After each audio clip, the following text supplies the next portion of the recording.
Selamat siang, salam SMK Bisa. Perkenalkan, nama saya Citra Satria Pangembara, mahasiswa PPD Angkatan 3 Universitas Negeri Padang, Prodi Otomotif. Pada kesempatan kali ini saya ingin menjelaskan bagaimana prosedur pemeriksaan dan pengukuran pada piston.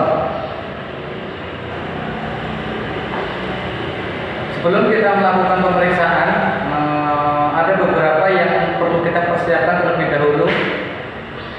Apa saja yang perlu kita persiapkan? Yang pertama adalah alat ukur atau alat nanti yang akan kita gunakan untuk melakukan pengukuran.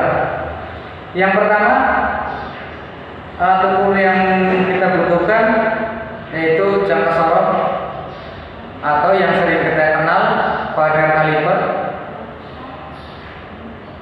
Fungsi dari jangka sorot ini sendiri itu untuk mengukur diameter luar suatu benda, diameter dalam suatu benda atau lingkaran, dan untuk mengukur kedalaman dari sebuah benda. Alat ukur yang kedua yaitu ada snap ring. Snap ring ini nanti kita gunakan untuk melepas dan memasang ring piston. Alat ukur yang ketiga yaitu ada mikrometer. Ini hampir sama dengan jangka sorot. Untuk fungsinya dia untuk mengukur diameter dari sebuah benda atau objek yang akan kita ukur.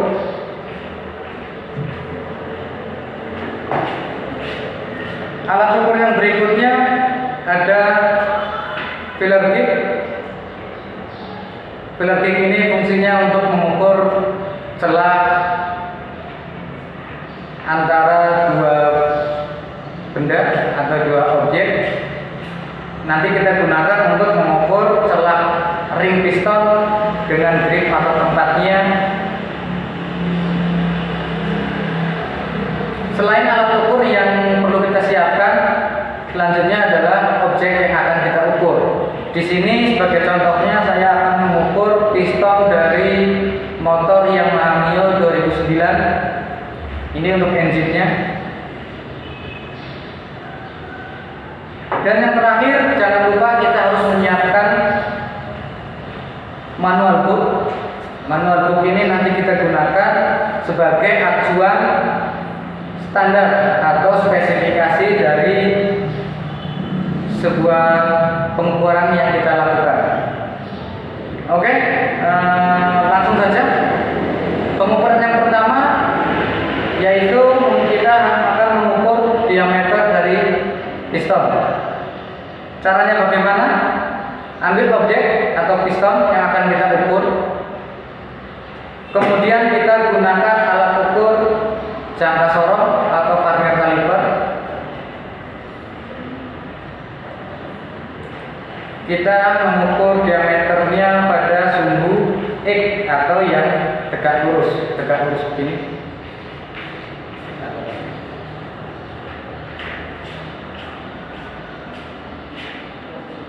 Setelah kita memasang alat ukur pada objek yang akan kita ukur, kalau dirasa sudah pas, kita harus mengunci alat ukur yang kita gunakan.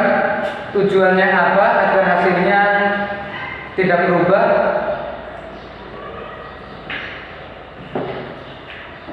Dari hasil pengukuran yang dilakukan, diperoleh hasil untuk diameter dari piston tersebut 50,98 mm. Jangan lupa ketika kita melakukan pemeriksaan, hasilnya kita harus menulis di sebuah report sheet atau selembar report sheet.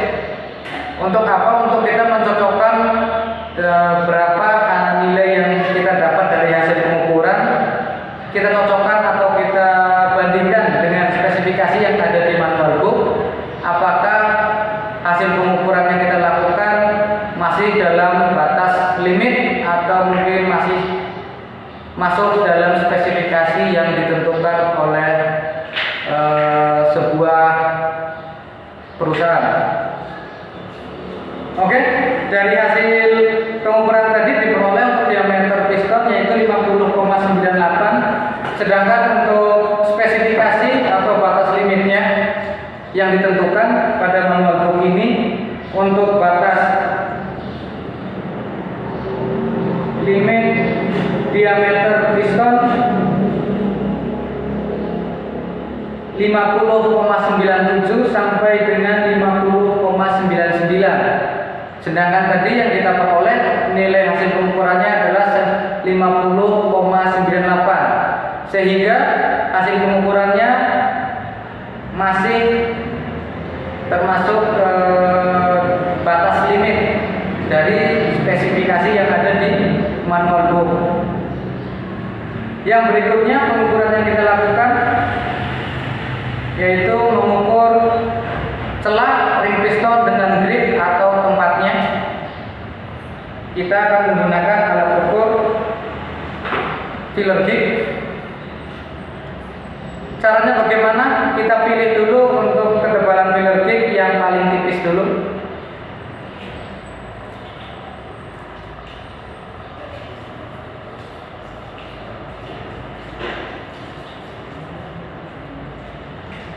Apabila dalam pengukuran ketebalan filler gig masih dirasa kurang, kita pilih ketebalan yang lebih tebal lagi dari sebelumnya.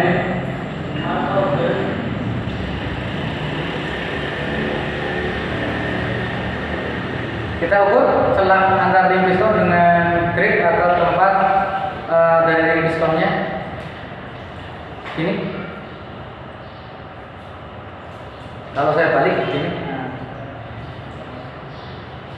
Dari hasil pengukuran diperoleh nilai untuk celah antara ring piston dengan gripnya atau tempat ring piston itu sebesar 0,3 mm.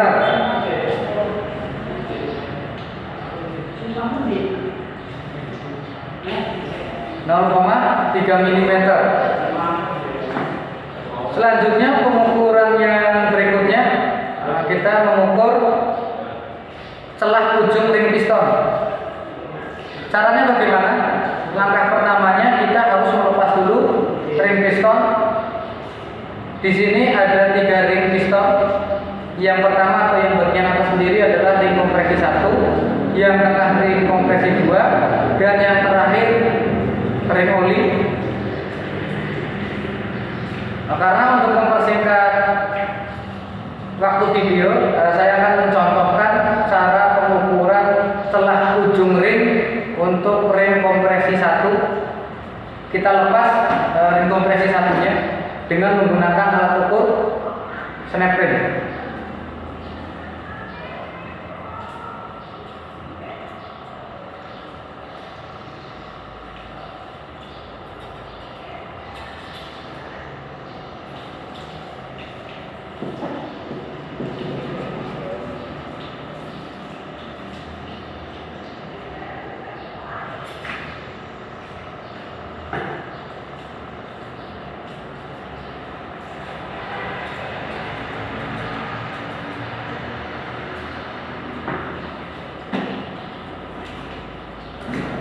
Setelah kita lepas ring pistonnya, langkah berikutnya yaitu kita harus mengambil salah satu komponen sepeda motor yaitu blok silinder untuk mengukur celah antara ujung ring piston. Sebelum kita melakukan pengukuran celah ujung ring piston, kita harus melakukan pemeriksaan secara visual terlebih dahulu terhadap ring piston tersebut.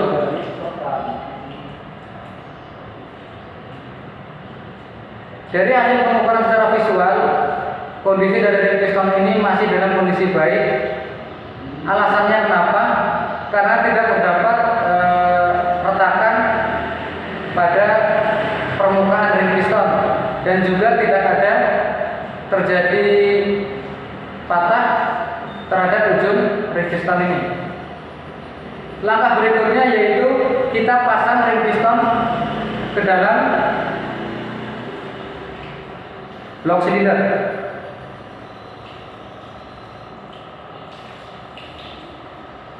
Pengukurannya bagaimana? Kita ambil alat ukur filler gig, kita ukur celah ujung ring piston.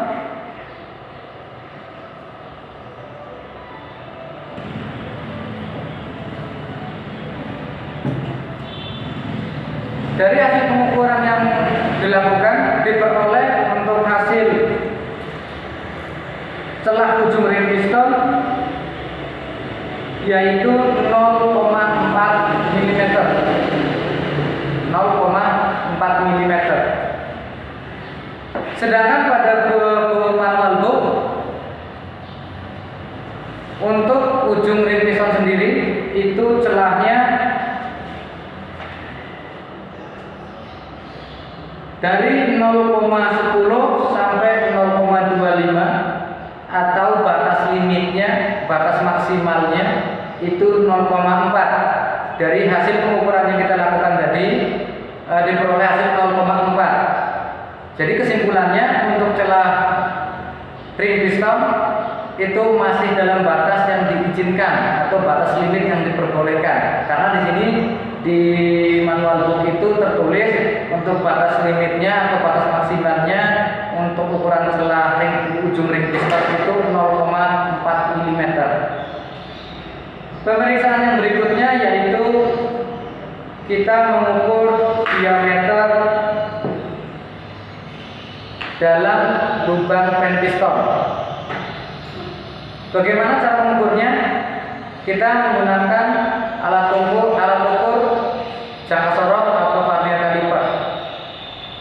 Untuk mengukur diameter dalam kita menggunakan bagian ujung dari alat ukur jangka sorot ini.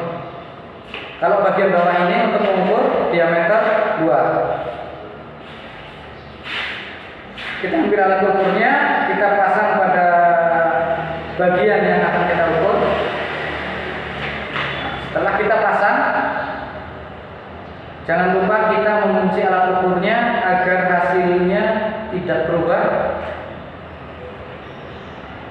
Dari hasil pengukuran yang dilakukan, diperoleh untuk diameter dalam pen piston itu sebesar 13,03. 13,03. Sedangkan pada manual book untuk standar atau spesifikasi dari ukuran diameter dalam pen piston yaitu antara 13,002 sampai 13,01 mm atau kalaupun tidak ya batas limitnya 13,04. Sedangkan tadi hasil pengukuran yang kita lakukan kita peroleh nilai sebesar 13,03. Jadi kesimpulannya untuk diameter dalam pen piston ini masih dalam batas yang diizinkan atau diperbolehkan karena masih dalam batas limit yang ditentukan pada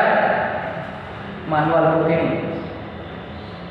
Terus pengukuran yang berikutnya yaitu pengukuran diameter luar pen piston. Caranya bagaimana? Kita menggunakan jangka sorong, menggunakan bagian bawah, kita ukur diameternya.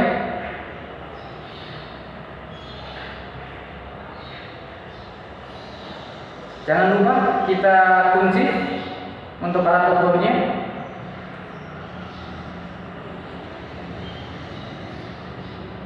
Dari hasil pengukuran yang dilakukan diperoleh nilai bahwa diameter dari pen piston yaitu sebesar 13,00.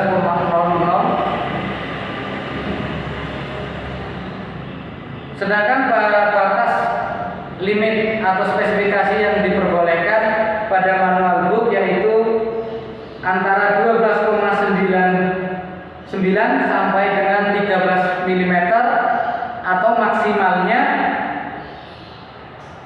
atau batas limitnya itu sekitar 13,0 atau 13 mm itu batas maksimalnya. Sehingga kesimpulannya dari hasil pengukuran yang kita lakukan diperoleh nilai 13,0 mm kita cocokkan dengan spesifikasi yang ada di manual book bahwa untuk pen piston masih dalam kondisi baik. Karena apa?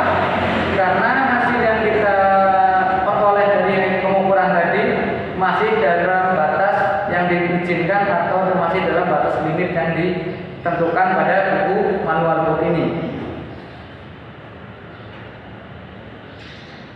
Mungkin cukup sekian yang bisa saya jelaskan pada video kali ini mengenai cara pengukuran, terus menyimpulkan kondisi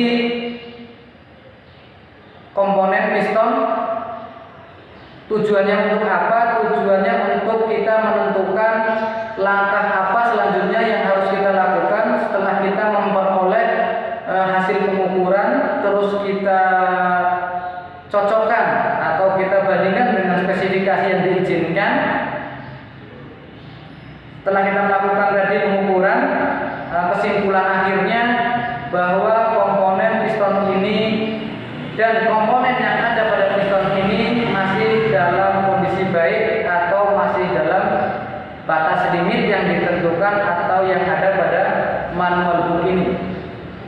Sehingga langkah berikutnya yang harus kita lakukan hanya sebatas membersihkan piston dari kerak-kerak hasil pembakaran, dan jangan lupa kita pasang kembali pada objek atau pada connecting rod atau batang koraknya.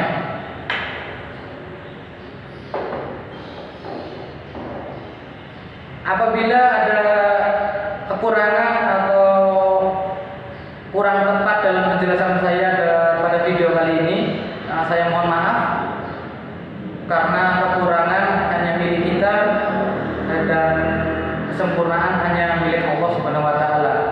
Cukup sekian yang bisa saya jelaskan pada video kali